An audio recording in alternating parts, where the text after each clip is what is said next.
Welcome back to episode 10 of Court IQ. We're breaking down professional level pickleball matches to try to extract some key concepts to take our game from a 3-0 to a 4-0 or a 4-0 to a 5-0. My name is Ryan Morneau. I'm the #1 collegiate singles player in the country and a top 5 collegiate doubles player in the country. And today, we're going to go back a few months and take a page out of pickleball as one of their most notorious matches, which features Julian Arnold, which is no surprise because he has quite the mouth on him and he can talk quite a bit of smack middle of the match. Today, we're going to be watching CJ Klinger and Johnson face off against Pat Smith and Julian Arnold. And you're going to notice that the score's 5-1 in the second game. And while this match does go down to the wire in the back half of the third game, I think right now at 5-1 in the second, we really can extract some valuable concepts for the rest of this game that we can take into our next rec game or tournament. And this is particularly interesting because, again, we have a lefty in CJ Klinger on the court with two of the best players in Johnson and Klinger with their ability. And let's just see how Pat Smith and Julian Arnold try to, kind of face that adversity and overcome that skill deficit. So with that being said, let's get right into the match. And you're going to notice right off the bat here, a lot of these dinks are going to be taking out of the air when they can.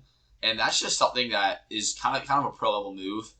And not something we always want to be doing because it does lead to a lot more error. But like right there, that dink is kind of a calculated risk out of Johnson there.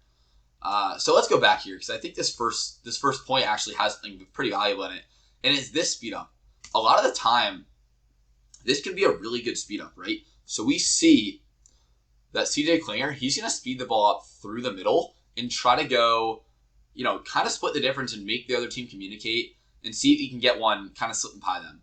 And what Julian Arnold and Pat Smith do so well is, again, I've harped on this a ton, but look where their feet are. They know this is a potential speed up from CJ Klinger or JW Johnson. So they back up a few steps, plant their feet, give themselves an extra second to react. And the second main important point on defense here is this is not a bad speed up, right? This is a really good ball down the middle. One of the two players on defense has to kind of be the enforcer and the dominant person that's going to say, okay, I'm going to go get this ball that goes to the middle. And in this case, it's Pat Smith. He is clearly leaning there, right? He kind of knows that it's going there because of his paddle position. And just look what happens, right? He's all over it and able to clean up the point. So really good job out of Pat Smith there to stop this barrage of continuous points for JW Johnson and CJ Klinger. And now we have 5-1-2 for Johnson and Klinger. So let's look at this because this is the exact same shot we just saw. It's right here. So we get our right foot behind the ball if you are Julian Arnold, and this gives him options. Now he has this really good flick off the bounce that kind of just does a wrist snap, and he's able to go through the middle here. And if you see the reason why it works, it's because his opponents are not ready for it. JW Johnson and CJ Klinger are both leaning forward, looking for a flick as they think this is going to be a defensive shot out of Julian Arnold that's going to end up somewhere in the kitchen line.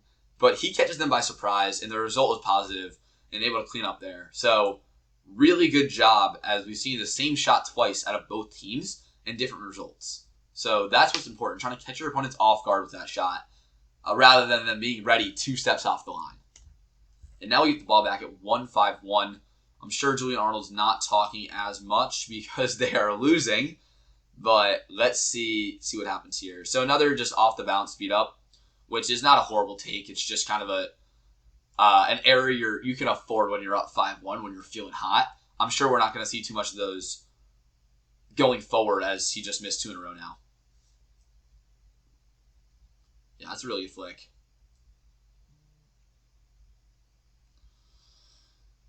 Again, this is just really good dinks. Okay, so this is one of the shots that I get myself in trouble with too.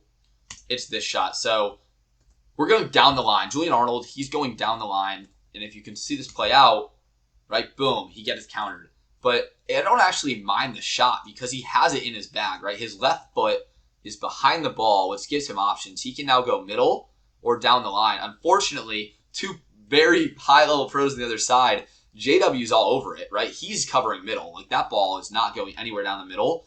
And you can already see that CJ Klinger has his paddle out, ready to counter down the line. And the trouble this gets you in when you speed up is look where Julian Arnold ends up. He's just nowhere near getting back to that position in time to be able to react to that counter out of CJ Klinger. Hence the risk of speeding up down the line on the 2E. Not a bad shot but a lot of risk being taken there, and we see the result end up very well for the opposition this time. And now we have 2-5-2. Again, we need some points here if we are Arnold and Pat Smith. And an ATP, let's look at that again, because that was pretty. One-hander was going to float in the back of the box, and CJ Klinger missed it. Really good shot out of Arnold there. And now we have 3-5-2, so we're getting points on the board. And let's look at this and just see if there's anything of note there. Nothing too bad, just a missed shot. I guess if we really want to nitpick, like one of the reasons this happens is because we're leaning back, right? You're going to notice that Julian Arnold, after he hits, he kind of stands up. And instead of standing up and having his momentum go forward into the court, it kind of leans back into the court, or back behind the court.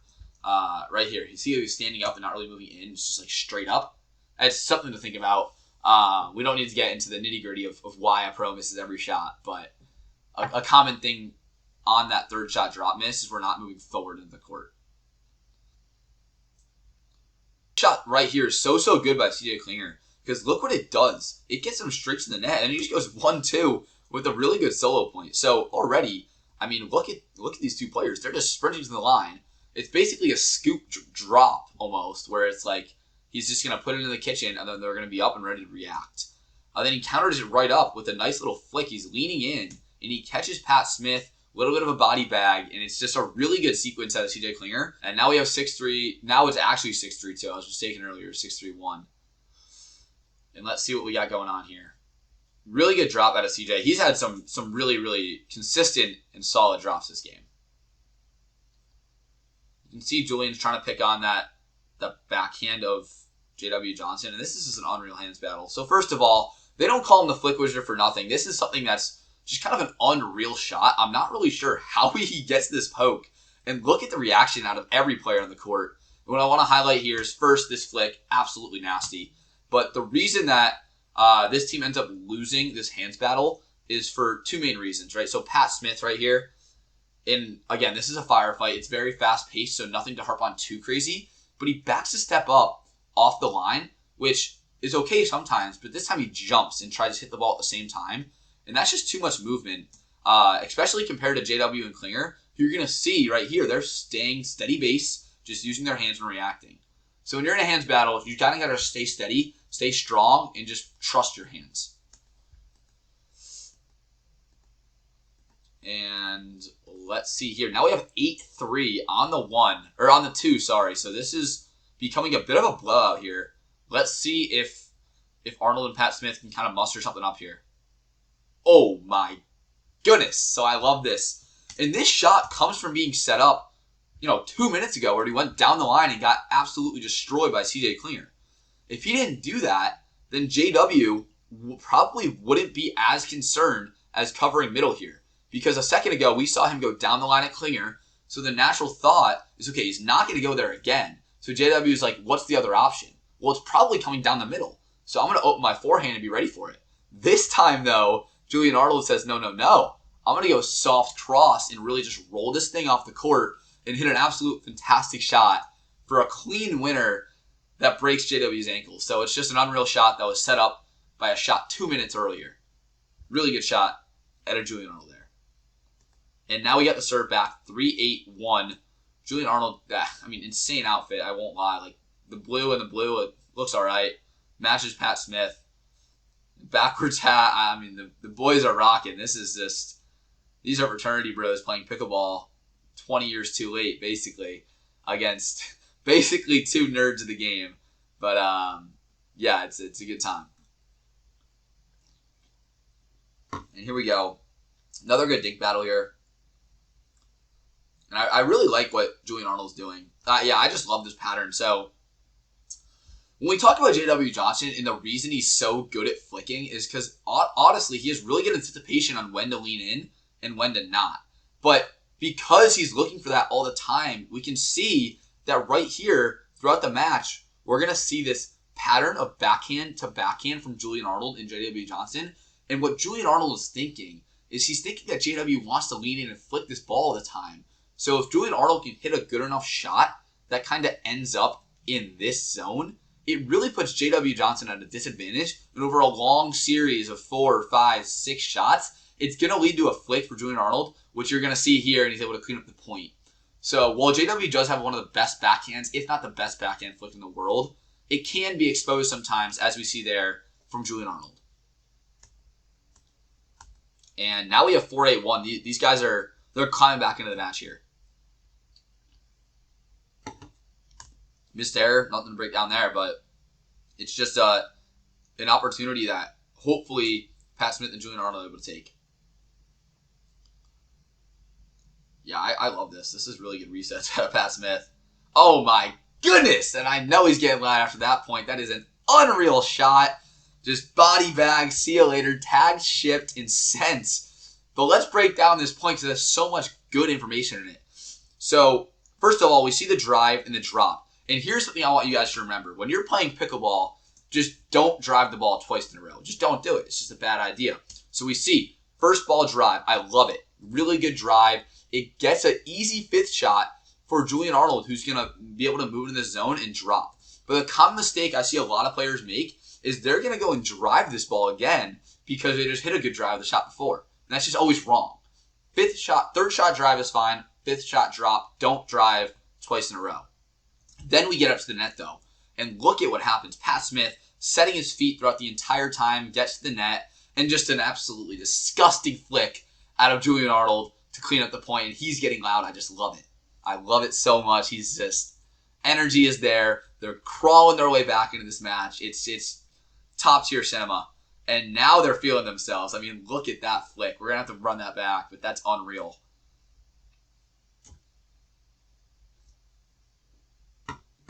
Wow.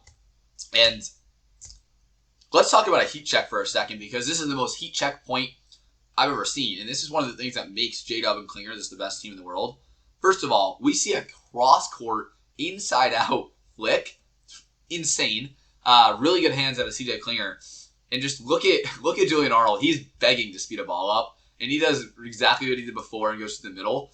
Actually gets a pretty good result out of it. Just unreal hands out of the opposition that can't convert. And that's a really big turning point in this match. Obviously, I'm not sure how this game ends up. I know it goes 3, so Johnson and Klinger, they win this game out of the match.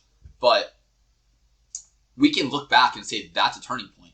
That is a huge heat check point for Smith and Arnold. If they win that point, they are absolutely rolling at 7-8-1. Instead, now it's 6-8-2. A little more work to do. And look, that's a huge swing of 2 points. We went from 7-8-1 now to 6-8-2 and an error. Now it's back to 8-6-1. With these boys in red looking to close out this match or this game and get it to a game 3. CJ Klinger, unmatched aura, I have to say, with those sunglasses and the proton paddle, the flamingo as they call it. And you can see, again, they're picking on JW's backhand, right? They are really wanting to expose this. And it's not that he has a bad backhand. Again, it's just he's really reliant on his flick, which opens up opportunities for a lot of error, which lead to some flicks and speed ups. Oh my God, this is just unreal. Look at this thing. Okay.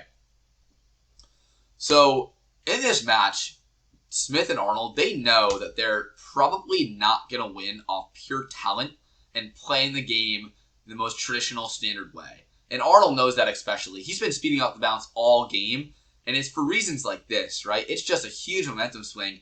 When you're able to do that to CJ Klinger, which doesn't happen often, then you get loud, you're talking to your hometown fans. I mean, it's just what you kind of have to do sometimes to beat the best players in the world. And call them annoying, call them whatever. I love the energy regardless.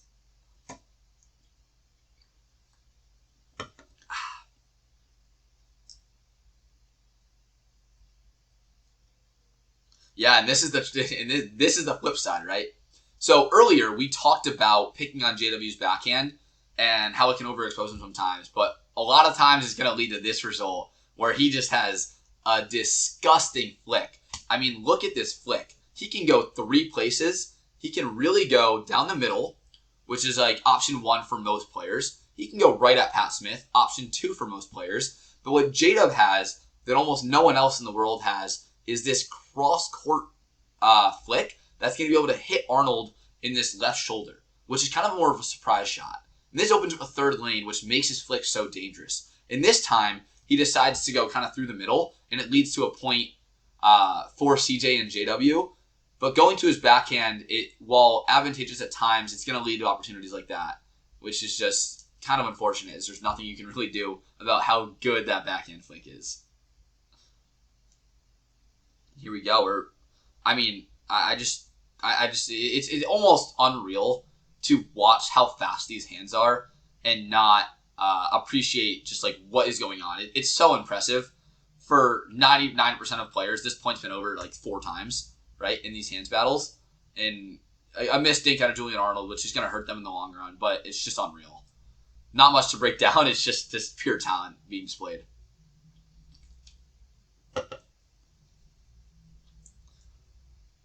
All right, and we have 10. Oh, wow. So this is game point. And we've seen that his speed ups off the bounce have not been great. He goes for a pure body bag here, and I'm not sure if this is a little bit of kind of revenge for all the chirps that's been going on. But that ball has no intention of staying in, I promise you. That's going right at the neck of Julian Arnold. And that's a statement, and it doesn't get there, and Pat Smith knows it. He's smiling a little bit. So is CJ, right? And now we have 6-10-1, and I have a feeling that's going to fire up Julian Arnold if I had to guess. Pat Smith is actually doing a really good job being relatively level-headed for just what's going on right now. And, like, this is a great flick. It really is. Like, when you look at this flick, this opportunity, we see it. It's just so many options, right? He can go middle, he can go wide, and then we can go at CJ. Like, that's the range of outcomes.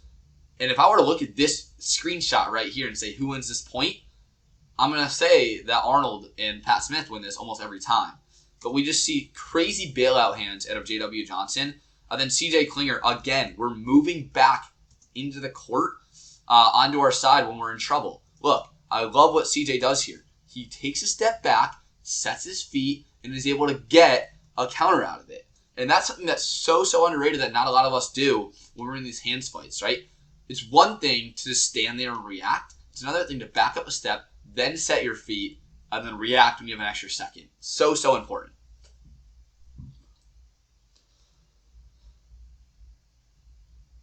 Oh boy. Oh wow, what a get. That's some athleticism being displayed there. And that's a little lucky. We're going to take that though. You're going to take that when you're down 6-10-2. You're going to take that shot, I promise you. Okay, weird camera angle going on. That's okay though. We'll stick with it. Wow. So, the problem with these high, soft, rolling drops that get up to the hip height is this right here. CJ Klinger, he's able to find a cross-court roll, and it's because of this drop, right? It bounces super high. It allows Klinger to get behind the ball, and look at these players, right? We're running into the net. Arnold is. He doesn't really have his feet set. And Pat Smith, because of that, he has to cover this middle zone. So he has to set his feet now and be worried about middle right here. And then what Klinger does is he says, okay, you're covering middle. I'm just going to roll this thing wide.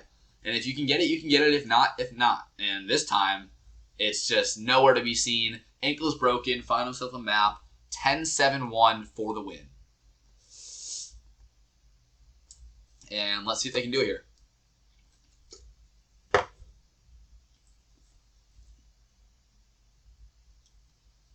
It's very patient dinking out of Klinger and Johnson, which is honestly really impressive on 10-7. Let's see what happens here. Okay, just a missed dink. Nothing crazy. My mind slipped for a sec. Oh my goodness, I love this. So, right here. This is one of the things I talk about so often, but I think it's really good exemplified in this point. So we have a really bad return off a really good serve. And this leads to these boys in red here. They're driving and crashing. I mean, J-Dub's coming. CJ, he wants it. He's going cross-court almost 100% of the time. And Pat Smith knows this.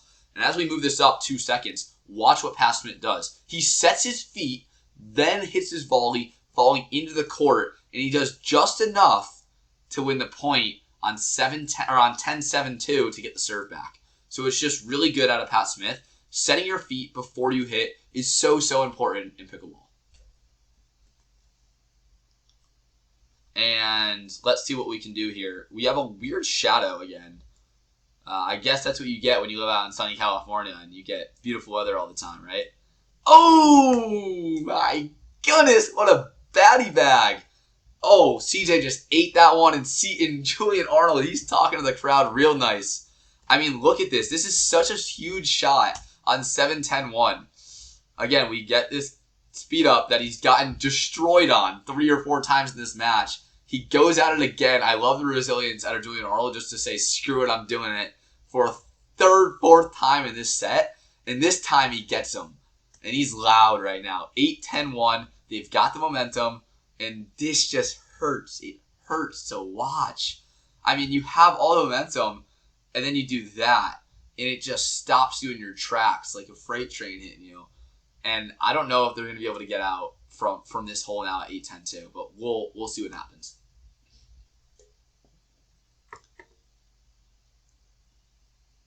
Yeah, this is really good out of CJ. I do love the play call though out of Pat Smith there. I think it's the right choice. And Julian Arnold, to be fair, does a really good job of resetting here and getting back into the point. But they do have to stop hitting to CJ so much because he's kind of tearing them up throughout these last 30 points or so. And just a missed ball. At least it looks like. Let's see. Yeah, and he misses it, and now we're getting to 10-8-1. So let's see what we can do here for Pat Smith and Julian Arnold. Yeah, so I love this. And in the last point, it's so important when you're on match point to be convicting, right? To have some conviction with your shots. Have a plan at 10-8-1 when the match is on the line. You can't play defense. You can't play to not lose, especially in these pro matches. People are just too good. So the game plan here is looking at JW Johnson's drive, and we're crashing off this. And look at the result. I mean, CJ Klinger, he's been having a great game so far, and he just finished it off strong. It's so important to have a plan when the match is on the line, and they have one there, and they get the result. So with that, that'll wrap up this week's video. I hope you guys enjoyed the contrast between the lefty playing in mixed doubles, which we have reviewed in the channel before. But CJ Klinger, he brings a whole new element. I mean, we saw Pat Smith doing some flicks inside out that CJ was able to counter because he was a lefty. It made it so much easier. His two-hand backhand down the line made it a lot harder for Julian Arnold to find spots. But all that being said, there was a lot of key concepts that Julian Arnold and Pat Smith targeted really, really well, to be honest. And just a few key errors on the simple stuff, the 3rd shots, the 5th shots that CJ and JW just don't miss. Hence the difference in seeds, right? That's what separates, the really good from the absolute best, is the consistency on the highest level and the pro patterns that is being displayed here. So with that being said, that'll wrap up this week's video, but let me know down in the comments what you guys want to see. This was a video I was recommended to, so if you want to see MLP, you want to see PPA, you want to see singles, doubles, let me know in the comments. I'll make it happen, and we'll keep getting better together week after week, day after day. If you haven't, follow my Instagram, Pickleball Breakdowns, for the snippets of these clips.